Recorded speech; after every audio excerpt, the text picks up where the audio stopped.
Hello, my name is Andrea Hirschmiller, and today I will be presenting to you a war photographer. His name was William Eugene Smith. Smith was an American photojournalist who had been described as the single most important American photographer in the development of the editorial photo essay. I have a quote here that is directly from William Eugene Smith, which emphasizes how photos can serve as a means to opening one's mind. It can enlighten an individual's senses depending upon how the viewer interprets or perceives the message in the photograph. Smith is saying that some photos can generate such a powerful emotion to the viewer that actually turns into a catalyst to thought. Smith simply means that some photos can really get the viewer thinking or pondering more about what is being said or shown in the photograph. Smith was born in 1918 in Wichita, Kansas, and he was mainly known for photographing a lot during the Second World War. He worked for Life magazine a lot during his career, and Smith learned photography so that he could begin to practice photojournalism. Smith died in 1978, age 59, in Tucson, Arizona. When he was 14, his mother introduced him to photography, and he was very interested in cameras and taking pictures in his community. 3 years later, as a teenager, Smith began to work for and take photographs for local newspapers. He received a scholarship to Notre Dame University, but he left to New York after a year, where he joined the staff of Newsweek and freelanced for Life, Collier's, Harper's Bazaar, and the New York Times, and other publications as well. In 1939, Smith began working as a staff photographer for Life, with which he had a good relationship throughout the rest of his career. Smith was a war correspondent in the Pacific Theater for the Ziff-Davis Publishing Company and Life. During a battle in Okinawa in 1945, Smith was severely wounded. After 2 years of rest, he returned to the magazine where he produced many of his best photo essays, including Country Doctor, Spanish Village, and A Man of Mercy. In 1955, he joined Magnum and began to work on a large photographic study of Pittsburgh, for which he received fellowships in 1956 and 1957. Smith continues to freelance for Life, Pageant, and Sports Illustrated, among other periodicals, for the rest of his career. From 1959 to 1977, he worked for Hitachi in Japan and taught at the New School for Social Research and the School of Visual Arts in New York, and the University of Arizona in Tucson.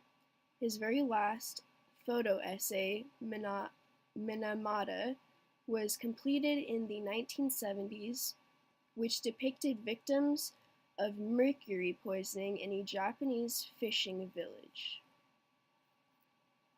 Each of his photos from the war depicts different things such as destruction, demolition, suffering, thirst, death, wounded people, and much more.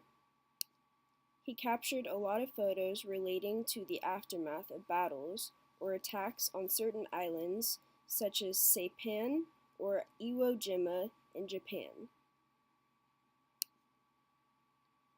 Many of his photos from the war included dying soldiers being accompanied by or cushioned by other men.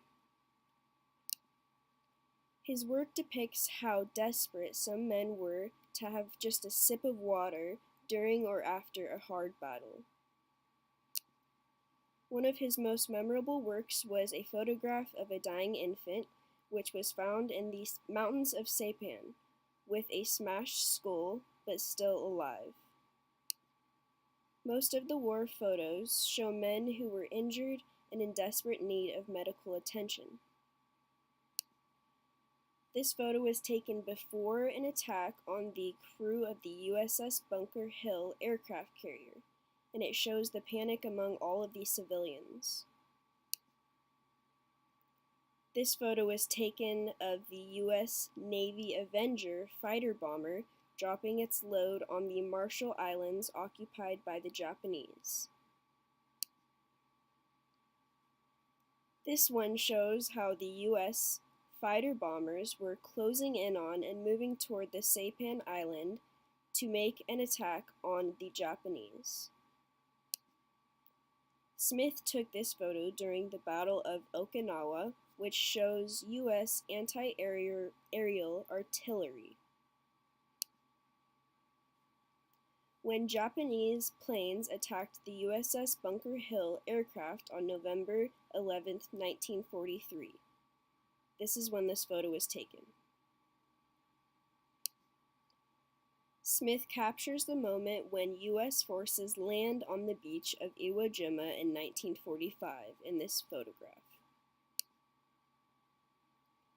Smith captures this photo during an American attack against a Japanese ship during the Marshall Islands campaign. This photo shows the U.S. forces settling in on the beach of Iwo Jima after they had landed. During the Battle of Okinawa, Smith took this photo of U.S. flamethrowers being used to dislodge the Japanese from their bunkers in April 1945. This photo shows U.S. amphibious troops seen from a former Japanese gun tower in February 1945. This photo shows in 1948 how Smith created the Country Doctor, which was a photo essay, and this photo depicts Dr. Cerny on the way to visit his patients in the remote villages in Kremlin, Colorado in 1948. This is from the same photo essay, and it depicts Dr. Cerny examining a patient, Joe Jesmer, who was an 82-year-old man who had just had a heart attack. This is from another photo essay named Let the Truth Be the Prejudice, which includes members of the Guardian Civil, the rural police force in charge of patrolling the countryside in Spain 1951. This last photo was labeled The Walk to Paradise Garden, and it emphasizes how the children are walking into the light. After Eugene Smith was injured, he took this photo, and it resembles hope and a positive future for his children. Smith was a self-taught photographer, and he mainly focused on photojournalism as well as developing the photo essay. He was known for capturing the war with heart and preciseness. He was introduced to photography by his mother at age 14. Smith was famous for creating compelling photo essays which were characterized by a very strong sense on empathy and social conscience. He was injured during the war, but he still managed and was able to take very memorable photographs. Smith was credited with developing the photo essays into its ultimate form. According to the International Center of Photography, he was an exacting printer, and the combination of innovation, integrity, and technical mastery in his photography made his work the standard by which photojournalism was measured for many years. Due to his outstanding contribution to the development of photojournalism, the W. Eugene Smith Memorial Fund was established after he died in order to support the projects of photographers working in the tradition that he had established. Summarizing the achievements of Eugene Smith, Ben Maddow wrote that Smith claimed that his vocation was to do nothing less than record by word and photograph the human condition. No one could really succeed at such a job, yet Smith almost did. During his relatively brief and often painful life, he created at least 50 images so powerful that they have changed the perception of our history. Thank you for watching.